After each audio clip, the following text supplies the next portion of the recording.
Hi creative friends, today I'm bringing you a project share that focuses on how I brought together a series of watercolour cards using new to me funky fossil stamps. So I was attracted to these stamps because they're girls, so I tend to collect a lot of girl stamps. They're my collectible in my stamping range, and I particularly loved these because they didn't have faces. And I love the she art movement that represents that you're more than what you look in your face and how you present your entire being. Love that philosophy, and I really love these stamps. And they're created by Art Journal Love, who's one of my favourite art journalists out there. So I think they're traditionally, in the sense of the creator, more for bringing together in art journals. As I'm also a card maker, my first use for these was to bring together a series of cards. And I really also love watercolour, particularly when I'm bringing cards together. So today the project share will be a series of cards using these stamps that are firstly watercoloured and then the cards built from there. So I will do a little demo of bringing the cards together in their layers, and then I will walk you through the card samples. So I used, as I said, these stamps from Funky Fossil. I used my much loved Daniel Smith watercolours. Here they are in all of their messy glory, which just says I use them a lot and I love them. And I also pulled from my stash much loved and very well used over the years Unity Stamp Company sentiments. So these were originally She Art sentiments back when She Art first came into phase, where Christy Tomlinson brought that to the creative world, or to my creative world. So I absolutely love any stamp that's a rubber stamp to start with, which Unity are well known for. And these sentiments are really quite uplifting. So at this time of the year, I like to make series of stamps that I can use to celebrate all of the end of year activities that happen in Australia. Lots of my little people are graduating, finishing school or university, or moving into the new year. These are great sentiments to give people encouragement to take that next step that they need in life. So that's why I chose that particular approach. They're good for me at this time of the year. So I'll just place those things to the side, and then we'll bring together these little card fronts. So I do tend to stamp out a whole series of whatever stamp set I'm using just on everyday watercolour paper, and then I use watercolouring just with a brush and my fingers sometimes, to be really honest. And I bring together all the little girls. So I'll do those on big sheets. I'll colour them all at once in different colour waves, and then I will fussy cut them out. So you can see here, it's quite a close fussy cut to the edge of those. You'll also notice that when I'm colouring, I think ahead to, this is an element I'm probably going to pop up. So I just leave the painting of that to be relatively matte or one colour, and then I will go off, stamp out and colour up exactly the same image, but in the multiple colours that I think will work across the particular girl that I'm colouring. So that allows me to colour those elements up so that they're ready for stacking. I've also taken the sentiments that you'll see here, and I've cut them out, but I've also fussy cut them. I love fussy cutting. I know it's not for the faint of heart, and it's not everybody's preference, but for me, this is a point of difference for watercolour cards in particular, to allow the watercolour to shine through the sentiment. And I also very frequently choose little bits of the stamp set, like in this stamp set there were lots of butterflies, so that I can choose to bring those together. And then I like the paper that I've used on the layers, so on the stamped images, to match the papers that are behind. So frequently with watercolour cards, I will take a piece of watercolour paper and use the colours from the image or contrasting colours from the image to build a background. Make light and shade in there, so tap bits in and out of the watercolour off so that there's light and shade in the background. And you can see here specifically that I've done different types of splattering there. So I'm taking the black splattering that ties in the outline ink image, and then silver, because if you know me, you know I love my silver.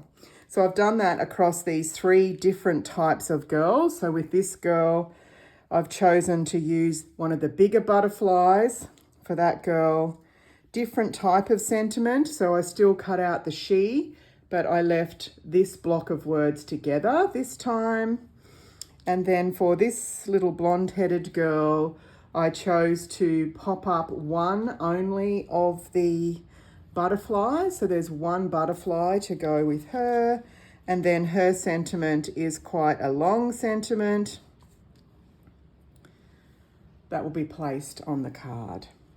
So once you get to a point where you understand you're going to make a whole series of cards, I've gone through and made all of the elements, and then I will sit down and fussy cut them all out together and cut out the sentiments all together, and then think about how they're going to come together.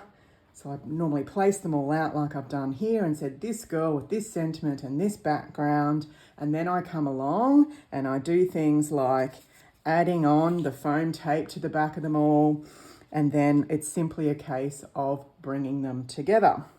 So in this circumstance, I'm going to take the butterfly, and it has a natural center point. I'm just going to put the glue only on that center point. So just a tiny little bit of glue here. First time I've used my glue today, so it might need some help coming out the first time. There we go. So the tiniest little bit of glue. And then I'm placing that up in this lady's hair and holding it there just for a little bit till the glue sticks. Importantly, you do want to make sure that it's still going to be able to pop up. So just make sure of that. And then I will normally add the sentiment before I go and just a tiny little bit of glue. You don't need glue all over the back of that. So just choosing a spot for the sentiment to suit the image. And then when you're working on a sentiment that's quite tiny like this, you just need little dots of glue. I would tend to use glue on a card that's going to be open and closed rather than some sort of sticky dots, for example, but they will work as well if that's what you use for an adhesive. That's a-okay. And then placing that on there so that we have overhang that suits the shape and tone of the card and the background. So in this circumstance, you can see I've gone over the side here, and I've consequently come over the side here just to give a bit of balance to that. If you want speed with transfer tape, my recommendation to you is to use a good quality tape, because it's the transfer tape that's the good quality. I do tend to put a little bit of glue on the back of foam tape. 2 reasons. A, in the Australian heat, sometimes the adhesive will melt away over time and it will come away from the card. But most importantly, it gives you a little bit of wiggle room when you're placing that on the background. So if you were a little crooked, for example, you could recorrect that. In this case, I think I've done okay. Straight onto that background, so you automatically have that lift. We've got the lift of the little butterfly, the sentiment going in and out of the image and to the edge of the card base. And then moving on to this little lady, same notion, going to pop up just the seam of the butterfly with glue, and I'm going to place that directly over the same sized image on the girl that we're working on there. Hold until it's got a little bit of room. Coming back to the sentiment. So this is quite a large sentiment for the space that we have, so we might need to jiggle around and just choose where it's going to go. But we've got dreams that will fit nicely across the bottom. Just make sure we've got the sentiment going in the right order there, I just noticed. Let's start down the bottom with the end of the sentiment, that will work better. All right.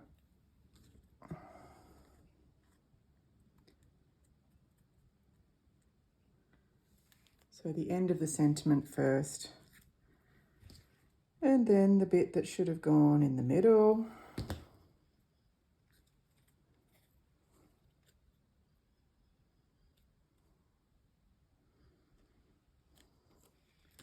And then choosing with the she where you're going to place the glue and where it's going to fit in the context of having that butterfly there.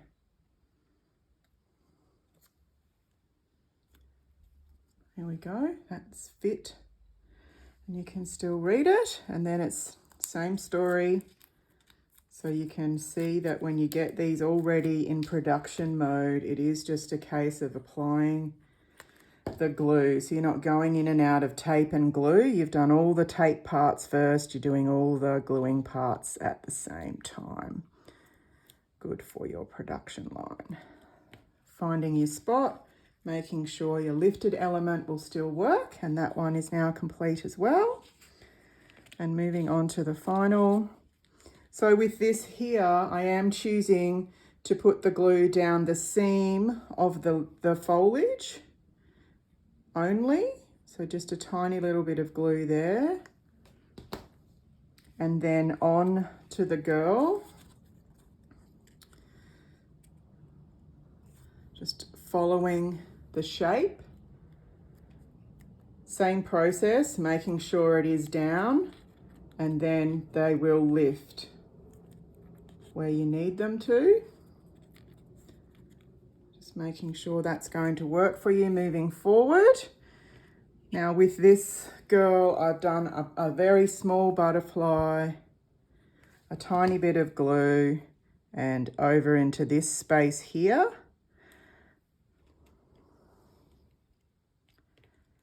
And then moving through the sentiment in the same way.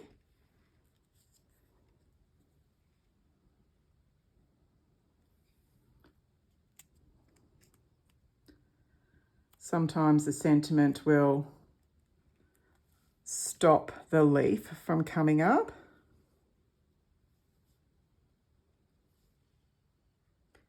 But that's okay as long as you've got some movement.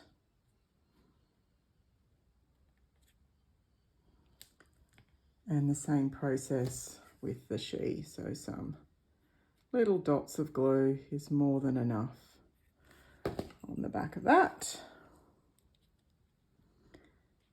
And applying that philosophy. Whoops, down she goes. A bit sticky. Applying that philosophy of if it's going off this side, it needs to go off that side a little. Checking that your butterfly is going to still have movement. Same story, removing your tape.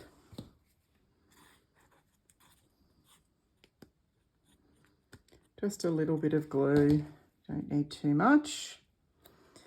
And then finding your spot.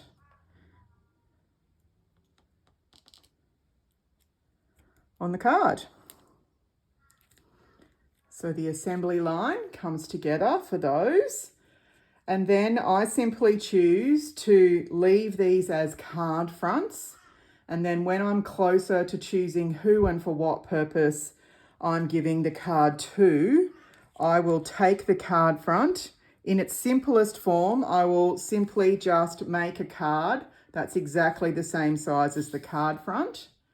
I do choose a particular cardstock that matches the colour of the watercolour card. I like to do that, and simply just a square folded in half to make the card front. Sometimes I will come along and add additional features. So here I've also watercolored background pieces that match the different colors that I've used in this series. And here you can see I've cut out a star and placed it behind the girl. In this case, with this card, I put this in a square envelope. And then as we progress along and look at some of the other cards that have been made in this series, same process for each one of them, just different color waves.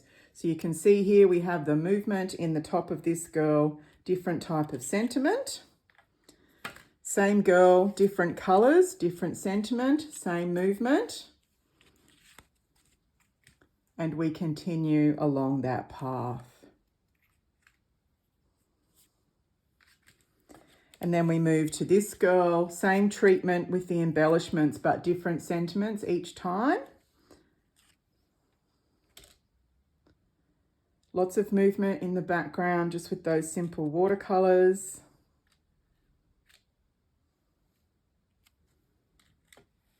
And then similarly with this girl, same treatment with the leaves and the butterfly. Once again, different sentiments.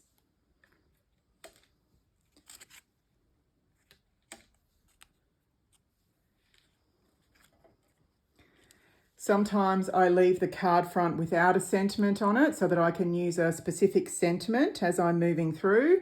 I also really love to put numbers on these, and I've shared a card on Instagram recently where I use this image with a number just here. Same here, ready for a sentiment. And then this one here, you can see I've already added another star onto there. So this is my latest little series of cards. Really lovely to have these at this time of the year and to revisit my love of girl stamps and watercolour. I hope this brings you some ideas for use of stamps in your creative space and that you've enjoyed this project share today. Enjoy.